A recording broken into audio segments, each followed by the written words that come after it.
عامیوں نے کہہ دیا کشمیر کو جنت نشان، ورنہ جنت میں یہ حسن و رنگ و شادابی کہاں؟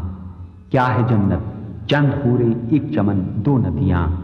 خیر زاہد کی رعایت سے یہ کہتا ہوں کہ ہاں، عالم بالا پہ ہے پرتو اسی کشمیر کا۔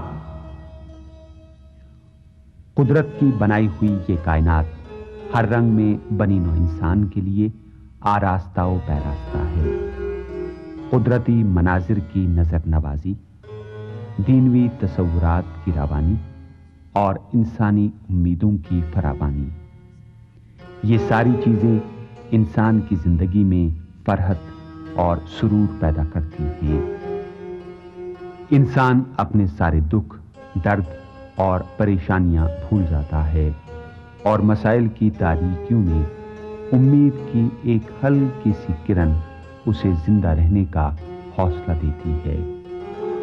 قدرت نے کچھ خطوں کو تو زیادہ ہی اپنے حسن سے نوازا ہے تاکہ یہاں کی روح پرور فضائیں اور دل نواز وادیاں زخمی دلوں پر تسکین کا پھاہا رکھ دیں۔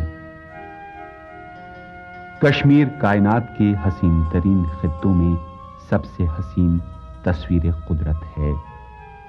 تمام اطراف سے فلک بوس پہاڑوں سے گھری ہوئی وادی کشمیر تمام ارباب سیاحت اور اصحاب دانش کے نزدیک دلربا مناظر اور لطافت ہوا کے لحاظ سے لامثال جنت ہے۔ اپنی خنک فضاؤں، برف پوش پہاڑوں، تا حد نظر سبز و شاداب کوہستانی سلسلوں، پھولوں سے ڈھکی وادیوں، سبزہ بکنار جھیلوں، شفاف پانی کے چشموں اور آبشاروں کے باعث وادی فردوس کشمیر دنیا بھر میں زمانہ قدیم سے ایک منفرد مقام حاصل کر چکی ہے۔ کشمیر کی ہر شے حسین، دل نشین اور سرور آگین ہے۔ ہر چیز میں خوبصورتی ہی خوبصورتی۔ اس حسین و جمیل وادی کی آغوش میں گنگناتی ندیاں محو خرام ہیں۔ اس کی فضائیں نکھتوں سے معمور ہیں۔ شبستانوں کی لطافتیں دعوت نظارہ دیتی ہیں۔ اونچے اونچے صنوبر، چنار اور دیودار اس کی عظمت کے پرچم ہیں۔ اس کے آبشار نغمہ بار رہتے ہیں۔ اس کے چشموں کا خنک اور شیریں پانی آب حیات ہے۔ ہر چیز دلکش ہے۔ برفانی چوٹیاں، گھٹائیں، مرغزار، باغات، گوناگوں اشجار، ان کے برگبار، زعفران کے نیلے نیلے کھیت، ڈالیوں سے اٹکھیلیاں کرنے والے پرندے، آتی جاتی رتوں کا جوبن، جھومتے جھامتے بادل، رومتے دریا، شور مچاتے جھرنے، چپ چاپ جھیلیں، ترار بھرتے شکارے، ڈل اور آب ولر میں غوطہ زن کنول، ہاؤس بوٹ اور شکاری۔ جو کوئی بھی ان مسحور کن نظاروں کو دیکھتا ہے، پہلی نظر میں وہ کشمیر پر فریفتہ ہو جاتا ہے۔ کشمیر کا ذرہ ذرہ محبت، حسن اور عشق کی لازوال دولت سے معمور ہے۔ یہ حسین سرزمین اور اس کے خوبصورت مکین، یہاں فطرت کی جلوہ سامانیاں، خودی کی تجلیاں، پھولوں کے رنگ، خوشبو کے سنگ، چرخے نیلی فام تلے اور دوسری بے شمار نعمتوں کی فراوانی کو دیکھ کر ایک حساس انسان کی شاعرانہ سوچ تڑپ اٹھتی ہے۔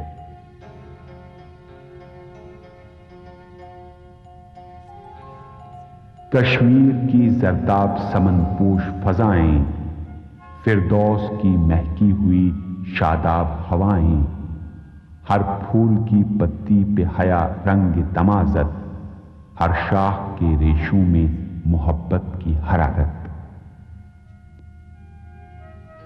وادی کشمیر کی حسین اور مسکراتی ہوئی تصویر جسے ایک بار نظر آ جائے پھر وہ اسے کبھی اپنی آنکھوں کے آئینے سے جدا نہیں کرتا۔ حسین وادی کشمیر کی عنبری خاک اور تابناک پانی زندگی کو ہمیشہ جوان اور حسین رکھتے ہیں۔ یہی وطن، یہی جنت نظیر گلشن، یہی دست قدرت کی انگوٹھی کا ہیرا کشمیر، جنت ارضی، فردوس بری، جنت نظیر، وادی لالہ گل، خلزار، عرش خدا، گلزار دنیا، باغ دلکشا، یہ سارے مسحور کن نام خطۂ کشمیر ہی کے ہیں۔ کیوں نہیں؟ ایسی خوبصورتی اور کہاں؟ سر بفلک برف پوش پہاڑ، دامن کوہ میں دست گلچین سے محفوظ گلزار، مست خرام دریا، گلمرگ اور پہلگام کے خوش رنگ نظارے، اہربل کی ترنم ریزیاں، چشمہ شاہی کا آب حیات اور نسیم باغ کے آتش بدامہ چنار، جنہیں دیکھ کر ملکہ حسن و عیش نور جہاں کا دل بھی مچل جاتا تھا۔ شہنشاہ جہانگیر کے ہاتھوں میں ہاتھ لیے وہ خرامہ خرامہ مخملی سبززار پر چہل قدمی کرتی تھی۔ موسم بہار میں پہاڑ اور جنگل قسم قسم کے شگوفوں سے مالا مال، اور مکانوں کے در و دیوار اور صحن و بام لالا کے مشالوں سے جگمگا رہے ہیں۔ سطح مرغزار اور 3 شاخہ پھول کی کیا تعریف کی جائے۔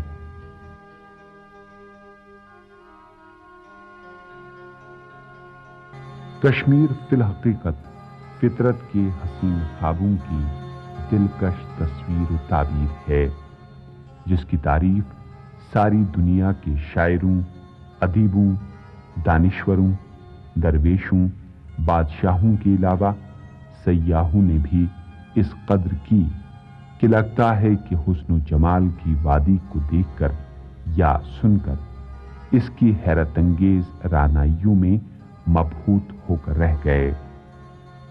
اگرچہ کشمیر کو ایران صغیر کہا جاتا ہے، لیکن یہ ایک حقیقت ہے کہ ہر دور کے ایرانی شعراء کشمیر جنت نظیر کے دام الفت میں گرفتار رہے ہیں۔ انہوں نے اپنے جذبات و احساسات کے اظہار میں سراپا نگاری کے سلسلے میں محبوب کے بعض اجزائے جسمانی کی تشبیہات کے لیے نہ صرف حسن کشمیر کا سہارا لیا، بلکہ اسے بھی آگے بڑھ کر کشمیر کے باغوں، سبززاروں اور گلپوش وادیوں کی تعریف و توصیف کی۔ بعض نے تو کشمیر پر پوری پوری مثنویاں اور قصیدے لکھ ڈالے۔ الغرض کشمیر جنت نظیر کے حسن اور اس کی دل آویزیوں کے انگنت پہلو ہیں۔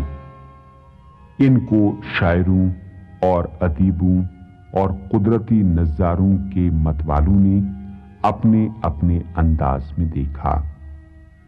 کوہساروں سے باتیں کی، پھولوں سے ہم کلام ہوئے، آبشاروں کے گیت سنے، سبززاروں پر فریفتہ ہوئے، گنگناتی چھیلوں اور مسکراتے چشموں سے دل بہلائے اور لطافت ہوا سے جوانی پائی۔ بادشاہوں نے اس جنت کو اپنی محبت کی گلکاریوں سے سنوارا، درویشوں نے اسے گوشۂ عافیت سمجھا اور عاشقوں نے اس کو جنت نظیر تصور کیا، جس کے حسن میں رومانیت کوٹ کوٹ کر بھری ہوئی ہے۔